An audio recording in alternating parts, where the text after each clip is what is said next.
ఇప్పుడు ఈ మనిషి ఏమంటాడు? సంపద సృష్టిస్తానన్న చంద్రబాబు ఇప్పుడు ఏమంటున్నాడు? సంతానమే సంపద అంటున్నాడు. సంపద సృష్టిస్తాను అని చెప్పిన ఈ పెద్ద మనిషి ఇప్పుడు ఏమంటా ఉన్నాడు? సంతానమే సంపద అంటున్నాడు. అని అంటూ ఏమంటున్నాడు? ముగ్గురిని కానండి, నలుగురిని కానండి అంటాడు. ఇంకా మోటివేట్ చేస్తూ ఇంకా ఏమంటాడు? మీరు ముగ్గురిని కంటే నేను 30,000 ఇస్తానంటాడు. నలుగురిని కంటే ఇంకా 30,000 అంటాడు. 40,000 ఇస్తానంటున్నాడు. ప్రజలంతా మొత్తుకుంటా ఉన్నారు. అయ్యా 30,000 కథ, 40,000 కథ దేవుడు ఎరుగు, 3వ సంతానం 4వ సంతానం కథ దేవుడు ఎరుగు.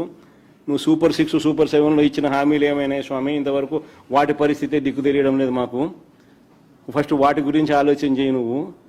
ఆ తర్వాత నువ్వు 3వ సంతానము 4వ సంతానం గురించి నువ్వు చెప్తే ఏదో అంతో ఇంత వినేదానికి అవకాశం ఉంది అని ప్రజలు ఈరోజు మొత్తుకుంటా ఉన్నారు. నిజంగా మొట్టమొదటిసారిగా నేను చూస్తా ఉన్నా, ఈ పెద్ద మనిషి చంద్రబాబు నాయుడు గారు ఏదైతే చెప్తాడో కనీసం ఆయనన్నా పాటించాలన్నా,